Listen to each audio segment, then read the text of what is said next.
I'm Jesse Jackson Jr. Welcome forward to the Jesse Jackson Jr. Show.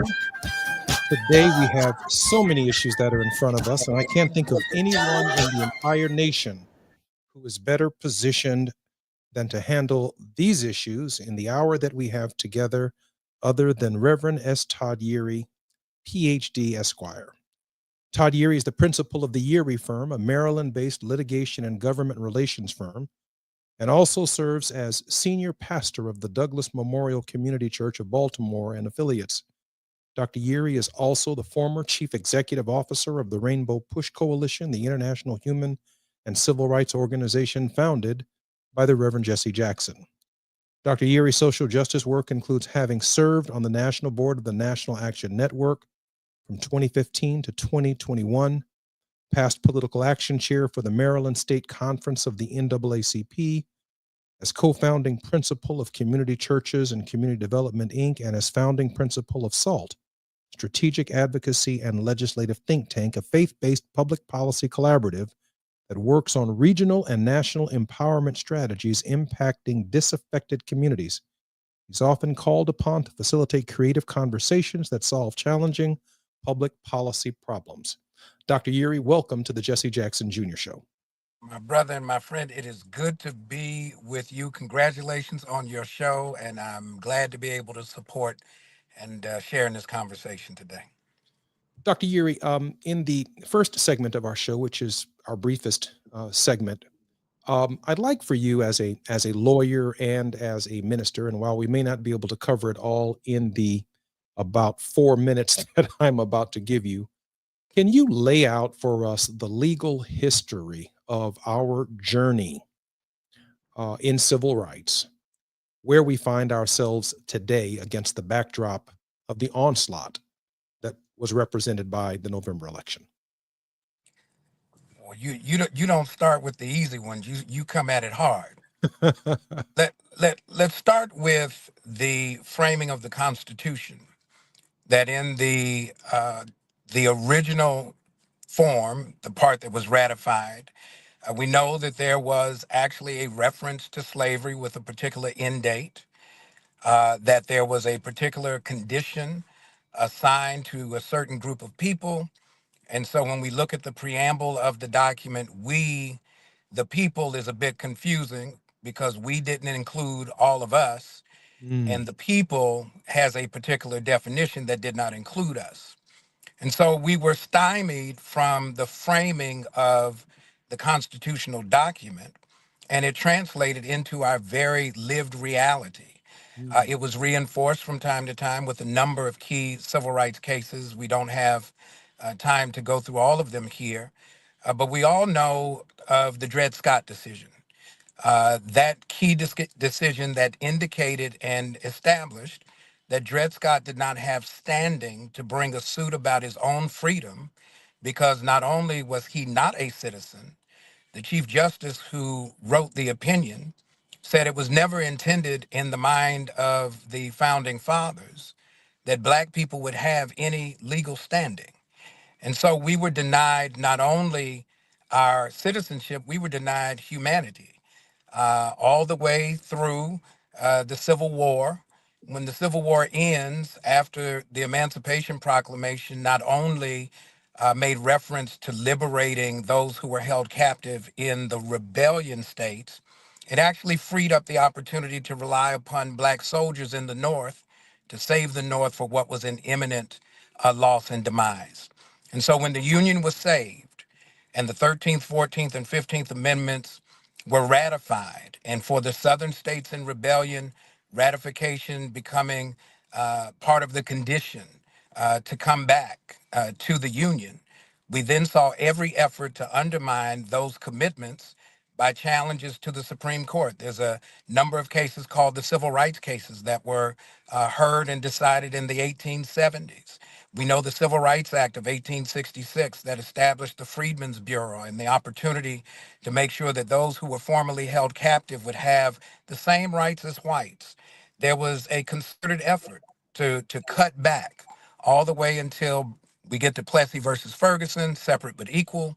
and then ultimately to overturn separate but equal in 1896. That becomes the condition and the plight of our people until a number of test cases paved the way for the ultimate Supreme Court decision that ratified the importance of equal protection and due process applying to the states as established in Brown versus Board of Education. That's undermined by Shelby v. Holder and the right to vote, something that you know very much about and you've written about extensively, about making sure that there's a constitutional right to vote embedded in the national constitution, but also the UNC and now Harvard cases from last session that basically eradicated and eviscerated any consideration of affirmative action, trying to remedy the past racial harms that has created this deficit, if you will, for the value and the opportunities that our communities should enjoy were we to be made whole. From coast to coast, my listeners, and our guest is Reverend Dr. Todd Yeary. You should be clear in your understanding why he is addressing us in this hour. I'm Jesse Jackson Jr. You're listening to the Jesse Jackson Jr. Show. When we come forward, Dr. Todd Yeary is going to walk us through the circumstances that we find ourselves in today. It's afternoon drive time with Jesse Jackson Jr. Only on KBLA Talk 1580. Who cares about the Black community in Altadena? We do. On Saturday, March 8th at 10 a.m., it's the premiere of Conversation Live, Altadena Rising with James Farr. This new weekly show will explore the deep roots and resilience of Altadena's Black community as we track its recovery and reimagine its future. From relief efforts to rebuilding, we're raising up voices, stories, and solutions to build back Black Altadena better and stronger than ever. It's Conversation Live, Altadena Rising with James Farr every Saturday at 10 a.m. beginning Saturday, March 8th with an encore presentation, Sundays at noon. James Farr, the man who is the voice for Black Los Angeles. At KBLA Talk 1580, we've got your Black. We all hear the radio ads about the IRS. They tell you to be afraid, to be scared, and they try to frighten you into calling. I'm not here to do that. Tax Relief Advocates is different. TRA is here to tell you that if you owe money to the IRS, whether it's $5,000, $50,000, or $500,000, we have a solution. It doesn't matter if you're sitting in your car, at work, or with your kids. No matter where you are, call now. 800-550-9651. Don't lose hope. TRA can eliminate or reduce what you owe to the IRS. Generous programs are now available that can give you a fresh start. Our passion is taxes and helping individuals fix their IRS problems. We have over 1,000 five-star reviews on Google and an A+ with the Better Business Bureau. You don't need to be afraid of the IRS any longer. End your tax nightmare today by visiting us online at TRA.com or call 800-550-9651. That's 800-550-9651. Tax Relief Advocates, real solutions for real people. I have a dream today.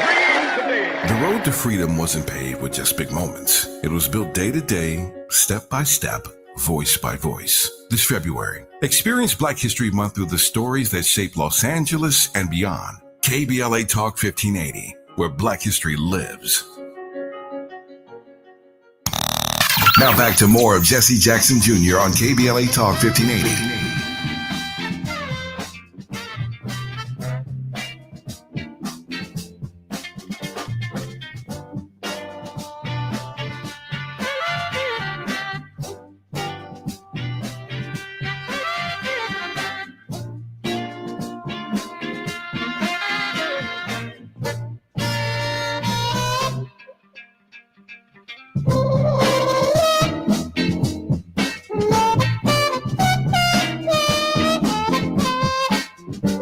I'm Jesse Jackson Jr. You're listening to the Jesse Jackson Jr. Show, and our very special guest is Dr. S. Todd Yeary, minister, preacher, senior pastor of the Douglas Memorial Community Church of Baltimore, lawyer, practicing lawyer in the court, fighting for civil and human rights, historian, and thinker.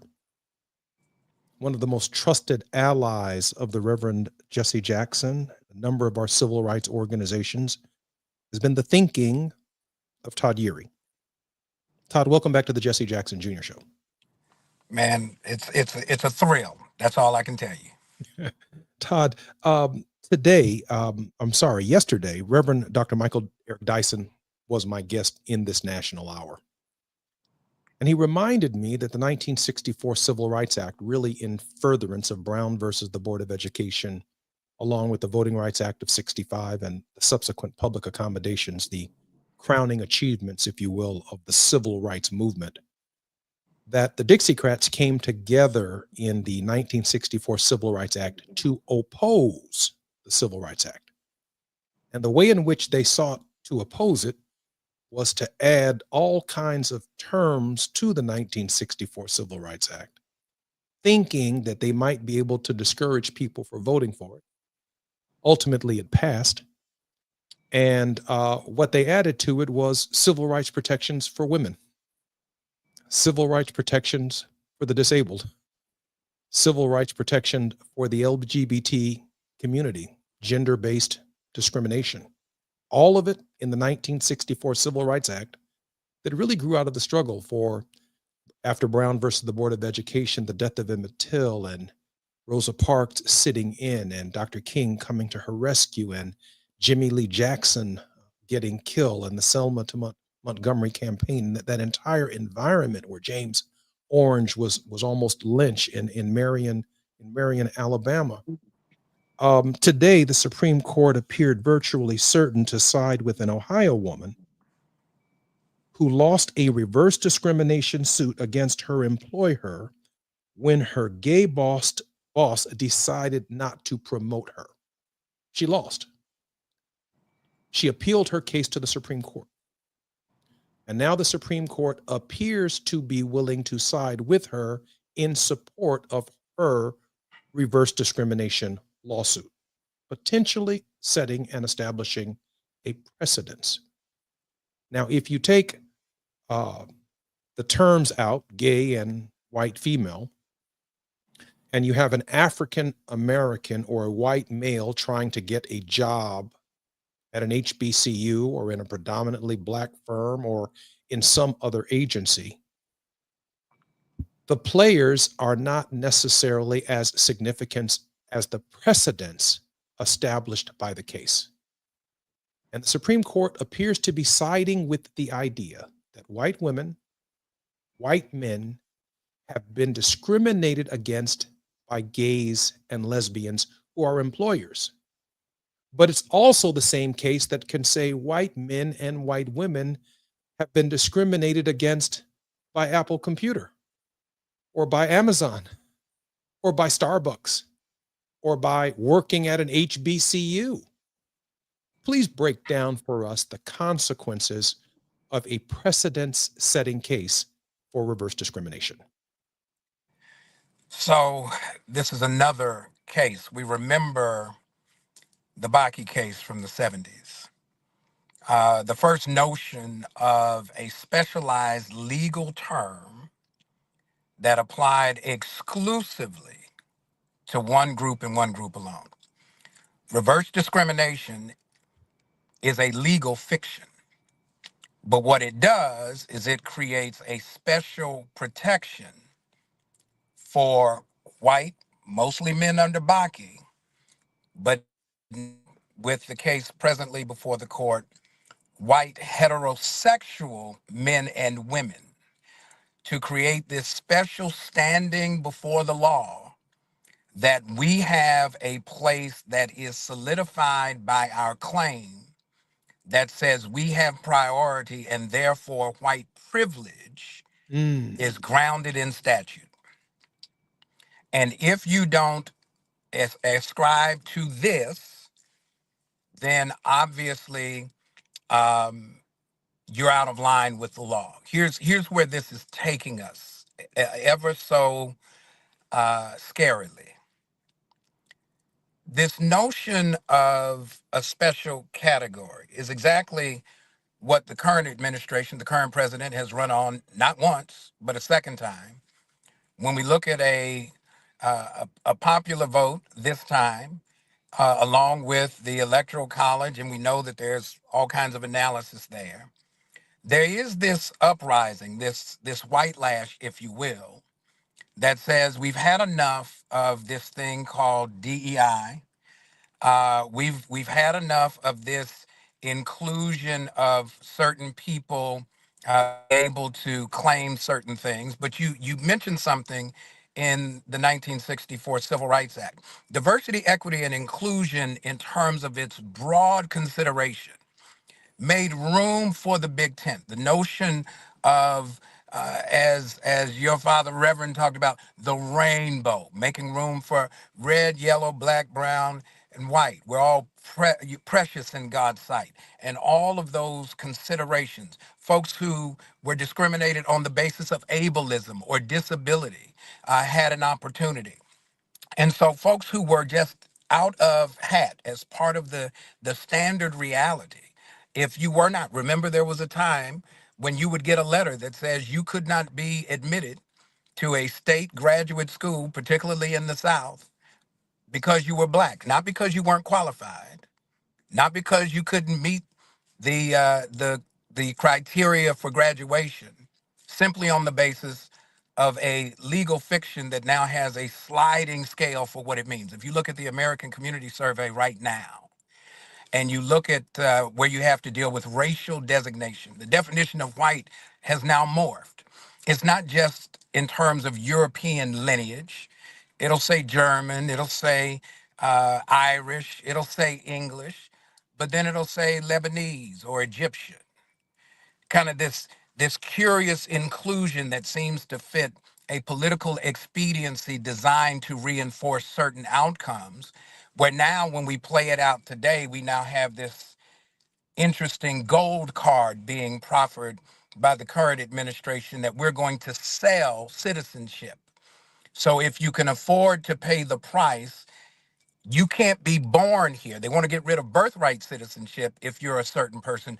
But if you write me a check for $5 million, I'm going to give you a special immigration status that gives you a preferred pathway to citizenship.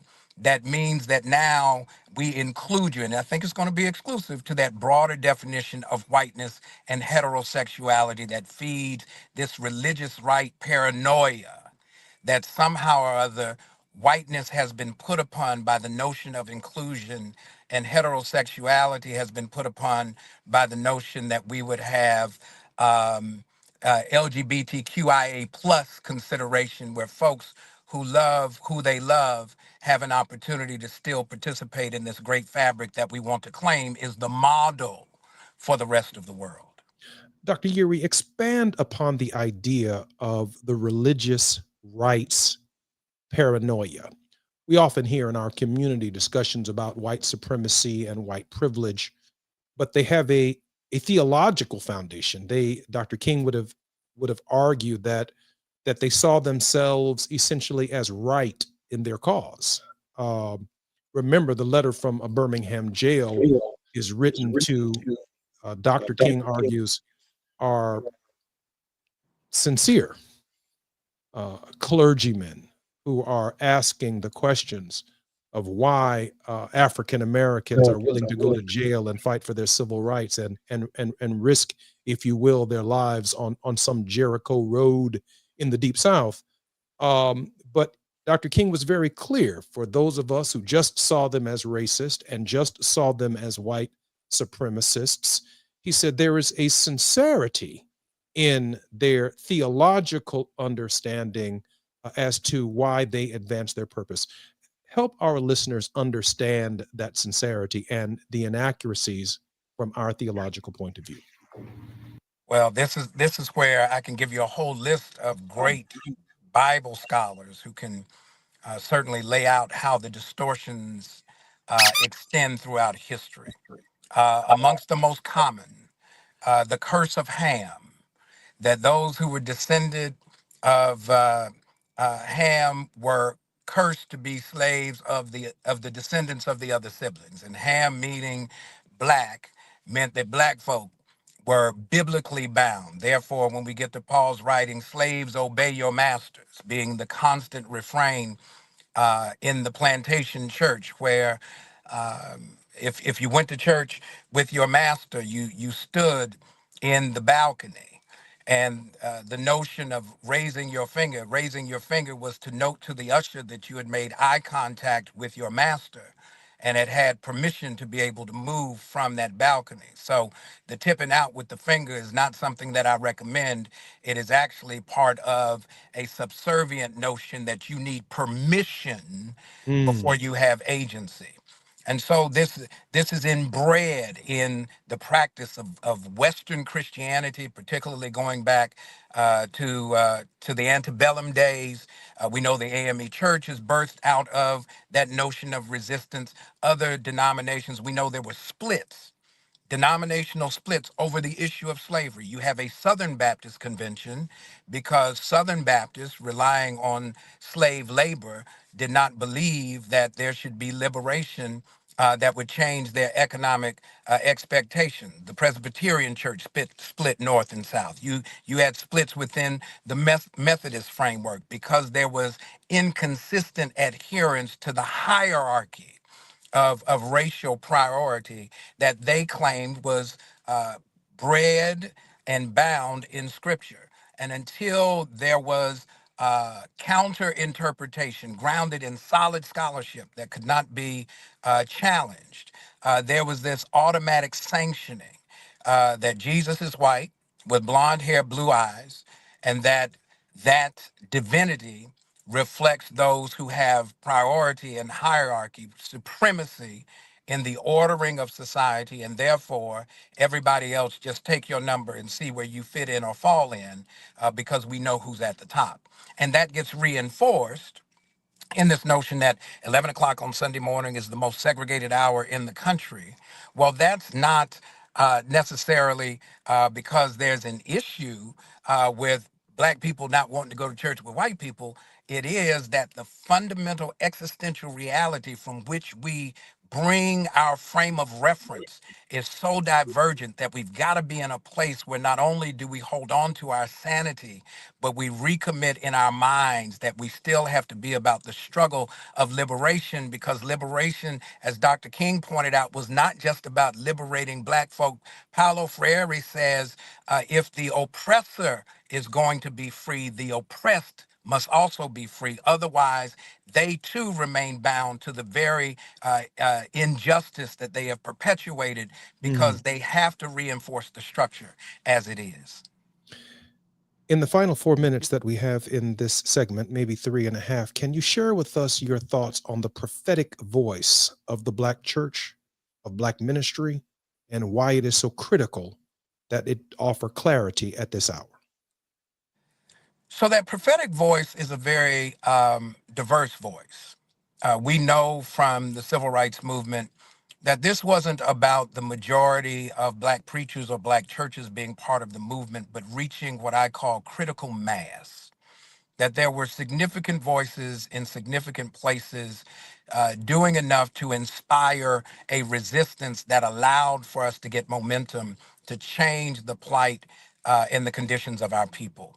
And so, in this moment, I think there is a reawakening taking place because of what we've seen over the last months in terms of this renewed assault that is just unapologetic in terms of its presentation, that is actually changing how I think many of our people assumed that after 2008 and the election of Barack Obama, we had somehow become post-racial. Now, not only have we not become post-racial, we're regressing in terms of our racial progress by the outright hostility toward racial inclusion from this administration. I think you will begin to see and hear a renewed vigor, a renewed fervor for just speaking truth to power, not just randomly, not just in the abstract, but speaking truth to power about power, because Black power is not a slogan. Black power is a demonstration of the agency and the authenticity of people whose skin has been kissed by the sun that allows them to sit in harmony and in reciprocity with folks who are committed to justice as well.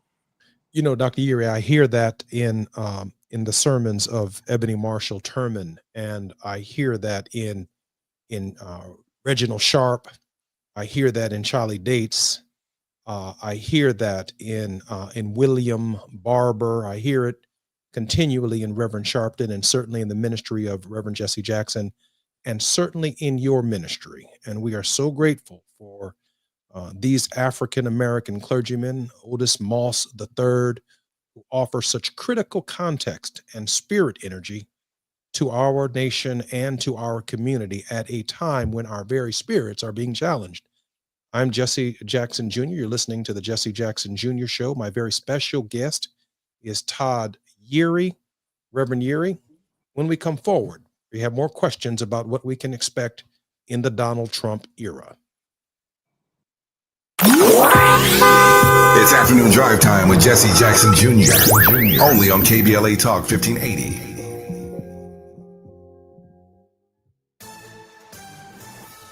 I'm Amber Payton with 4 Things You Should Know with BIN News. President Trump is confirming 25% tariffs on Mexico and Canada starting April 2nd, delaying from April 1st due to superstition.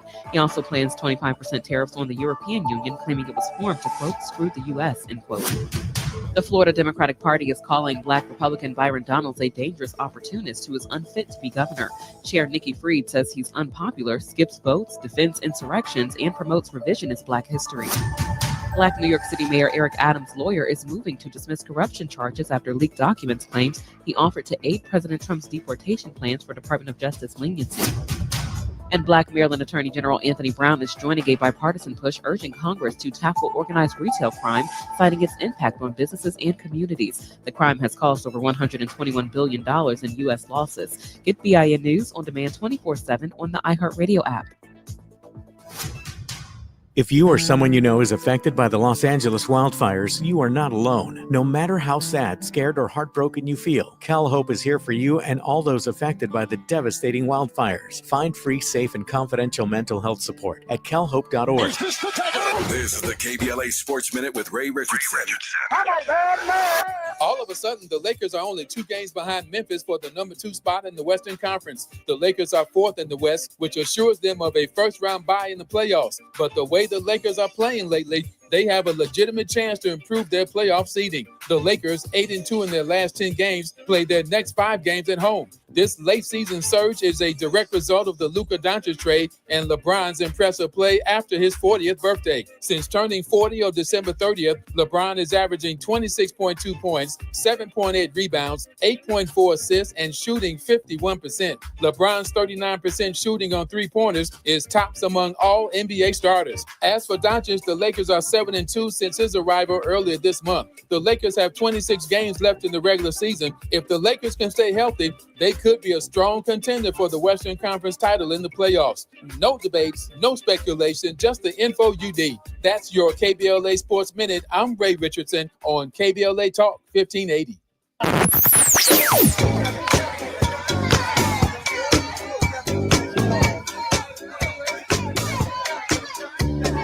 This is KBLA Talk 1580. Talk radio. That's music to your ears. We're unapologetically progressive. KBLA Talk 1580. We've got a lot to talk about. I'm Reverend Gerald, the life coach. Is someone you love struggling with addiction and mental illness? Is improving your family's health important? Want to leave a legacy that your family can grow? Are you ready to enhance your perception of life experiences? Then wake up weekends at 7 a.m. with Urban Family Focus and get the wisdom, opportunity, resources, and motivation to live your best life. Join the conversation on Urban Family Focus Saturday and Sunday at 7 a.m. Unapologetically progressive. KBLA Talk 1580. We've got your black. Fatherhood includes being present during pregnancy and beyond, supporting your partner, advocating for your baby, and ensuring a healthy birth. Black fathers play a key role in reducing maternal and infant health disparities, and your involvement starts during pregnancy. Join the free AIM Fatherhood Program today and learn how to support your partner, advocate for your baby's health, and connect with other fathers committed to healthier births. Visit blackinfantsandfamilies.org/fatherhood to get started. Attention Los Angeles County renters and landlords. Starting January 1st, 2025, there are new rules limiting rent increases for rent-stabilized units in unincorporated LA County. Most rent-stabilized units will have rent increases capped at 2.565% from January through June 2025, with exceptions for qualified small property landlords and luxury units. To learn more about the new changes, visit rent.lacounty.gov. This message is brought to you by Los Angeles County Department of Consumer and Business Affairs. You're listening to Jesse Jackson Jr. on KBLA Talk 1580.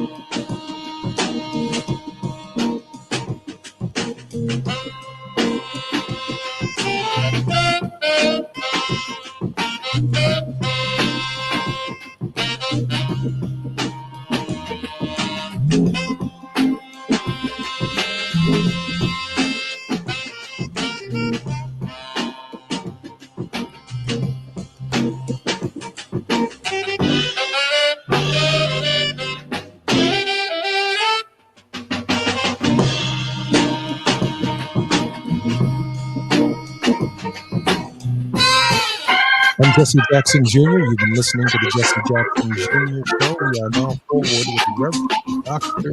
Todd Erie, principal of the Erie Firm, a Maryland-based litigation and government relations firm.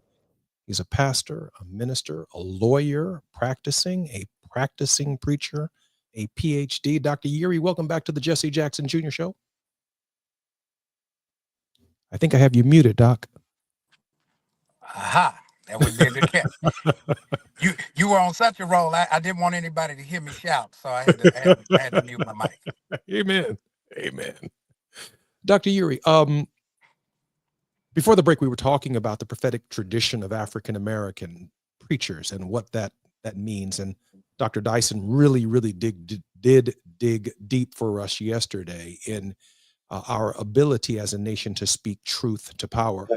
We see an unprecedented attack on Pastor Jamal Bryant, who will be our guest on this show in this hour next Thursday on this broadcast to discuss many of the issues that we are discussing now. But there is this concern that with an administration that has slidden in the direction of autocracy, with a Department of Justice that is now pledging its loyalty to the president personally and not effectively advocating for its constitutional responsibilities and its independence, that we could be looking at a kind of J. Edgar Hoover-esque weaponization of the Federal Bureau of Investigations and the Department of Justice into those voices that have been so prophetic and that have laid the foundation for our freedom. I'd like to hear your thoughts about that. And then, if you don't mind, pivoting to the idea of what this administration truly represents against the backdrop of history. So let me start with the second question first, because then it puts in context why the first question is so critical. Kash Patel is now the FBI director. Dan Bongino has been named and nominated to be deputy director. Doesn't require confirmation. You've got Elon Musk, who's kind of running rogue, carving out new opportunities to cut business deals for SpaceX around his Starlink system, trying to kind of leverage this emerging panic over the last several weeks about aviation safety. And so he sees a window of opportunity to build on the $30 billion that his companies have been able to gain in terms of government contracts over about a decade and a half.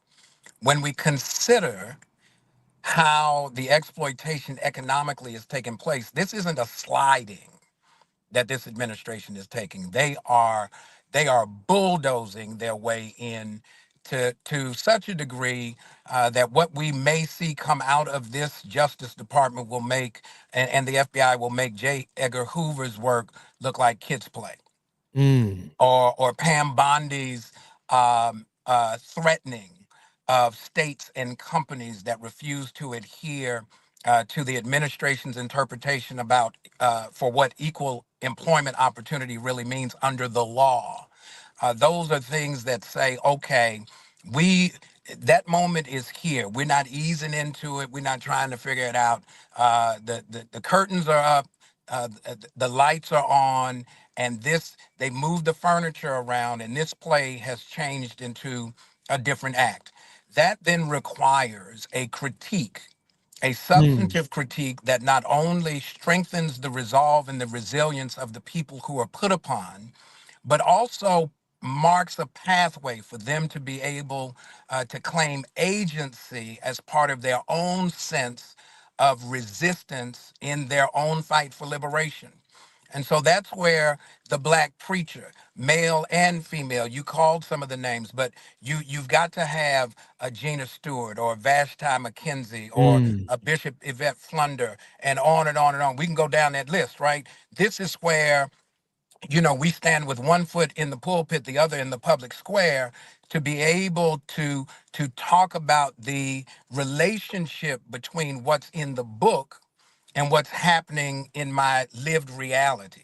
And so when you see this kind of assault, passing a bill last night where now they're coming at poor people, trying to lock in tax cuts, under this claim that, oh, we got to reduce government spending.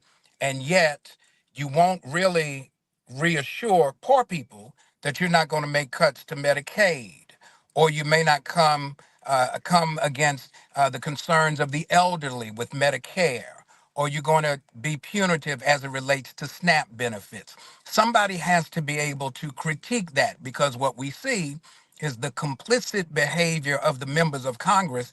They scared, they don't even know what they scared of, but somebody goes boo and they get in line, right? Last night they pulled the bill because he didn't have the votes. 10 minutes later, he had the votes. I'm trying to figure out how that worked. So they're strong arming. There is no principle there. And so the principle has to come from folks who have authority that doesn't come by sanctioning from the government, but actually comes by divine imperative and authority. And that's why the preachers in this moment are so critical. This isn't about saving souls. We talk about we in the business of saving souls. No, Jesus took care of that. We preach the gospel to save behinds. Say that one more time, Reverend Yuri. The Lord saved your soul. He called me to save your behind. What did Jesus say? The Spirit of the Lord is upon me because he's anointed me to speak to the existential reality, not to get you to go to heaven, but to try to preach to you the liberating power of the gospel to claim agency to change and affect your condition. And so now when they come at Jamal has been unapologetic. So you already know that Jamal and I were colleagues in Baltimore before he went to New Birth in Atlanta. We were often standing together in a lot of the issues, particularly this is the 10-year anniversary of since Freddie Gray's tragic death at the hands of the Baltimore Police Department. So we've been in this space before. So this isn't something he just picked up somewhere. And now that he's we all getting a little older. Once you reach certain ages and certain milestones, you don't really care about what people think about what you say. And what he's saying is true. Now, the question becomes what's going to be the backlash, and are we going to be willing to rally with him to make sure that he doesn't become ostracized, isolated, and possibly tainted by a system that doesn't like being challenged, much less questioned. And so in this moment, the necessary role of the black preacher, my own reality, I get to go into court on Monday and stand freely in the pulpit on Sunday. And I'm able to navigate and code switch between the two because I recognize something that your father said a long time ago. We live by our faith, but we also live under the law. And so faith and justice must go together. If our faith does not inform our demands of justice, then what we're doing is we're having a transactional conversation that's not going to be built upon principle, and it will be easily taken away because we don't have the grounding that is needed to be able to protect it. Dr. Yuri, is it possible to join Douglas Memorial Community Church of Baltimore virtually or by extension, or do you have a remote membership, or do you have to be physically present to get some of what you just put on us a few moments ago? You can be physically present online on Sunday morning, and you can call me if you need to, right? 'Cause, look, we'll figure it out. I'm Jesse Jackson Jr. You're listening to Reverend Dr. Todd Yeary on the Jesse Jackson Jr. Show. Dr. Yeary is a modern African American pastor, preacher, theologian, and lawyer. He stands with one foot firmly in the pulpit and another foot firmly in the courtroom, able to bridge the civil code with the moral code in the modern society. I don't know where they told us along the line that somehow there will be a separation and there must be a separation between church and state. The evangelicals are not doing that. That's clear that they have a Christian mission and a Christian agenda. But one thing we can never separate is our morality and our principles and the lessons and precepts of Jesus of Nazareth from our politics. And I don't know anyone who blends it as well as Reverend Dr. Todd Yeary. I'm Jesse Jackson Jr. I'm Jesse Jackson Jr. You're listening to the Jesse Jackson Jr. Show. When we come forward, we'll be joined in our final segment with Reverend Dr. Todd Yeary. The biggest names, the best conversations.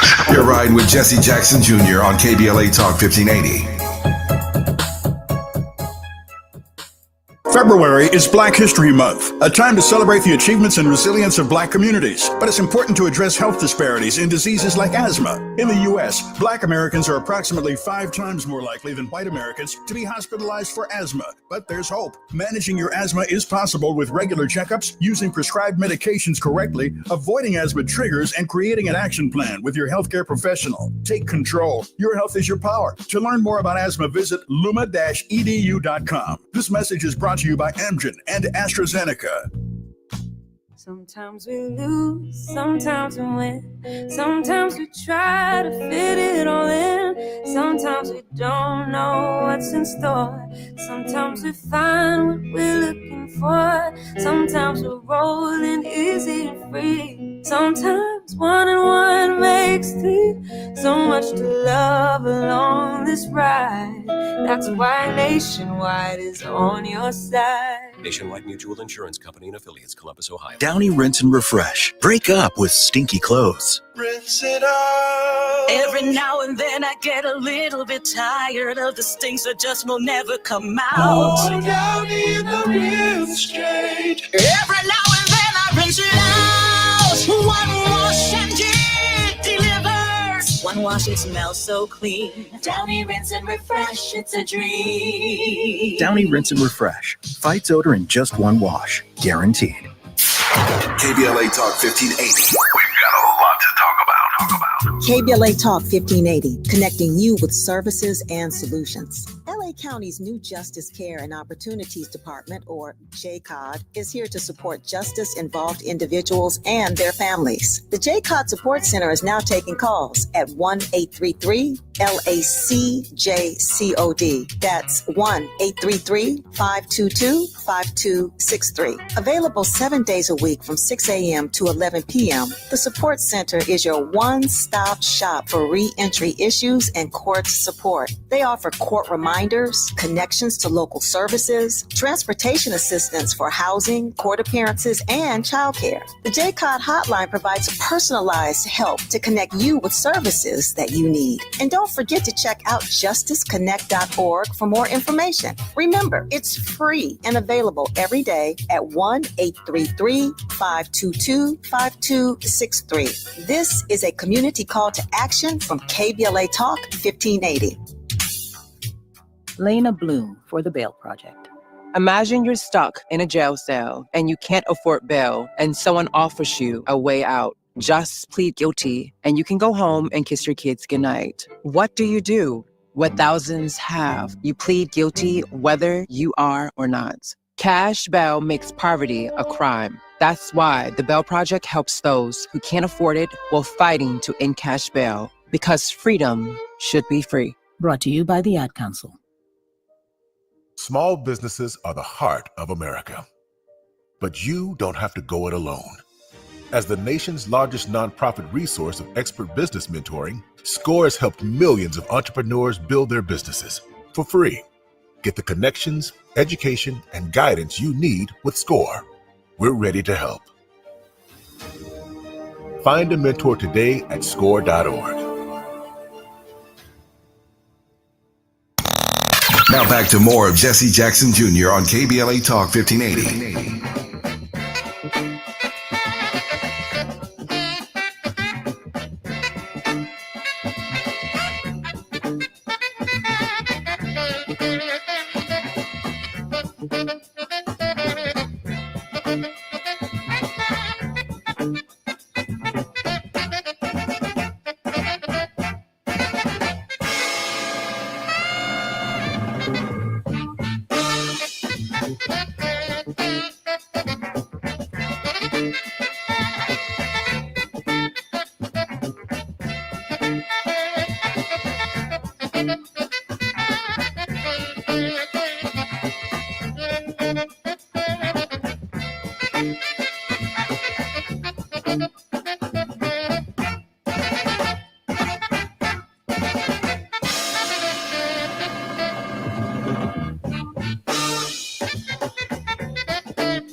I'm Jesse Jackson Jr. You're listening to the Jesse Jackson Jr. Show. To get more of Reverend Dr. Todd Urey's sermons, you can go to douglaschurch.net, douglaschurch.net. That's Douglas with one S, Douglas,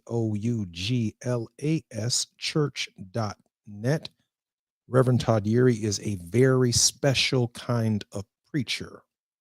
1 foot in the pulpit, 1 foot in the courtroom. Criminal cases, civil cases, civil rights cases, cases in the federal court that brings content to the gospel, content to the ministry. And that makes Reverend Todd Urey one of the most dynamic and important leaders of our modern times. Dr. Urey, national leadership is definitely in your future. And I'm certainly hopeful that you will continue to maintain your prophetic voice. Share with our viewers what it means to have our backs against the wall, as in Howard Thurman's thinking in this hour, and a way out for us.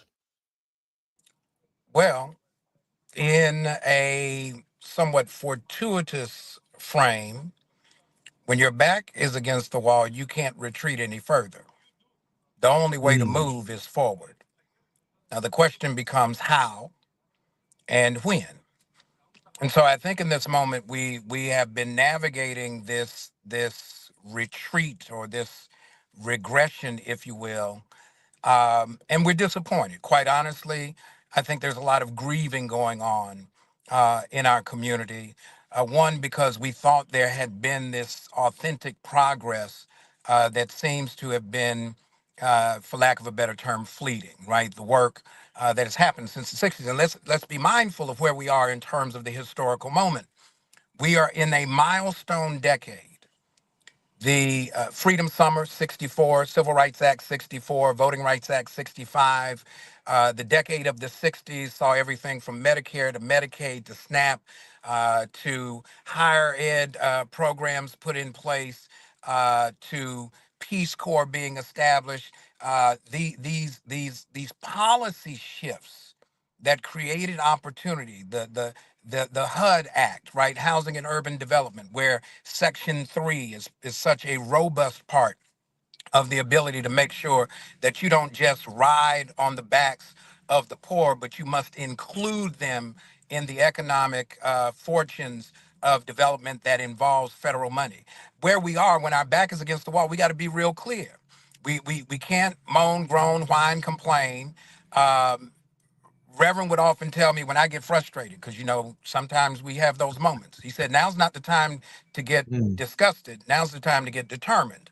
And so this is where our intestinal fortitude, that which makes us who we are at our core, with our ancestors peering over the balcony of heaven, just like the Catholics call on the name of their saints, we call on the names of those who came before us, Big Mama and them, who prayed so often to get us to this point that we dare not leave this moment and allow a bit of pushback to cause us to retreat from what they sacrificed to allow us to enjoy.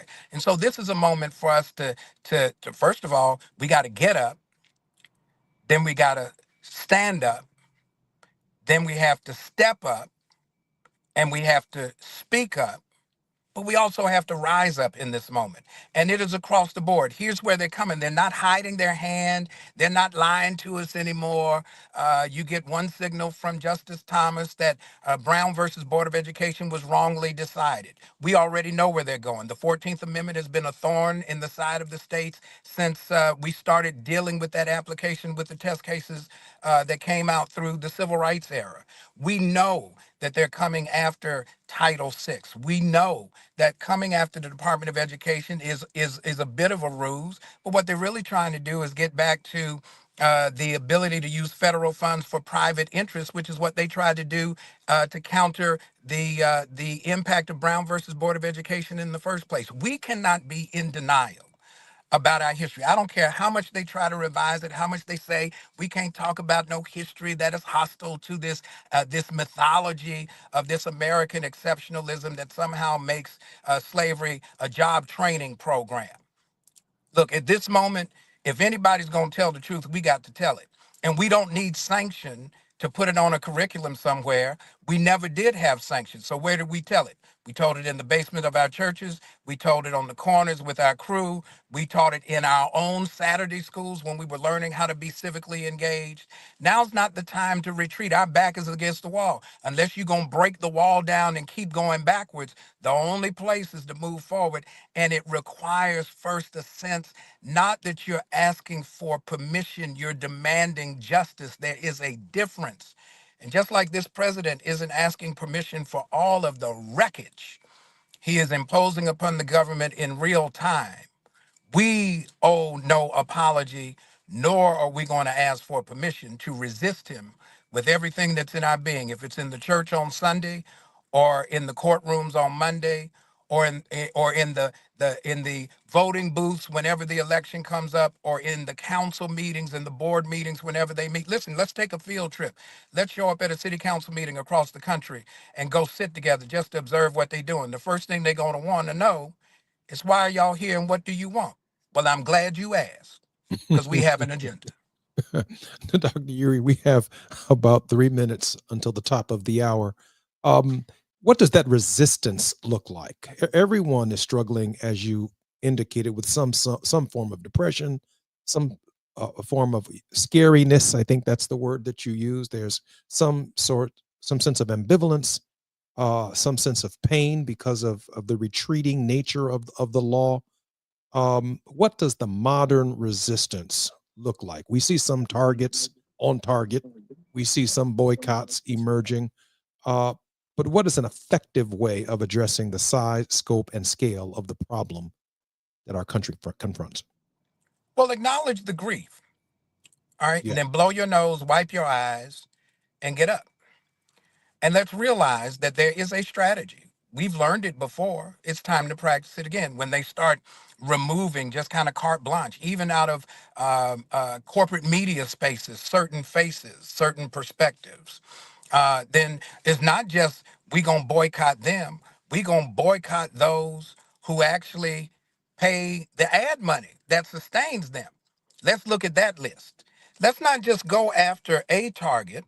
Let's go after all of the targets who have made themselves targets because they've decided to retreat from that which is right on behalf of not just our people, but on behalf of all people. And so when they come for DEI, they're not just coming for us. I've said to folks as recently as this week, if it were me and I were doing an ad campaign and they're coming at poor people or at certain groups of people, cutting out what the social safety net, I would go to all of those places, because at the end of the day, poverty is a condition, it's not a color. And somehow we've allowed them to play this game that the only people suffering at the expense of the government are black and brown people. Here's what I would suggest. Race was not just a hustle they ran on black folk, they ran it on white folk too. And when I would ask my students, which of y'all, regular folk, who got Pell Grants, who've got student loans, how many of y'all got invited to the meeting? They looking at me and talking about, well, what meeting? Exactly. If you don't know where the meeting is, you're not going to get a seat at the table. And while Elon and his crew, the oligarchs, are running their hustle on the rest of the country, it is incumbent upon Lottie Dottie and everybody, regardless of your hue, to let's break free of this hostility around this fiction called race and recognize that the authenticity of personhood and citizen is unique and extended to everybody. And let's get about the fight that is going to affirm that so that we can achieve justice together. Dr. Yeary, I hope you'll be a regular contributor on the Jesse Jackson Jr. show. If you say it, you said you joined in the church, so your pastor got to show up every now and then. I'm Jesse Jackson Jr. Reverend Todd Yeary, thank you very much. You can reach Dr. Yeary at douglaschurch.net. That's with one S, douglaschurch.net. It's one of the most profound ministries in the nation at this hour, and I can't thank him enough for being my guest. When we come forward, the Jesse Jackson Jr. show continues.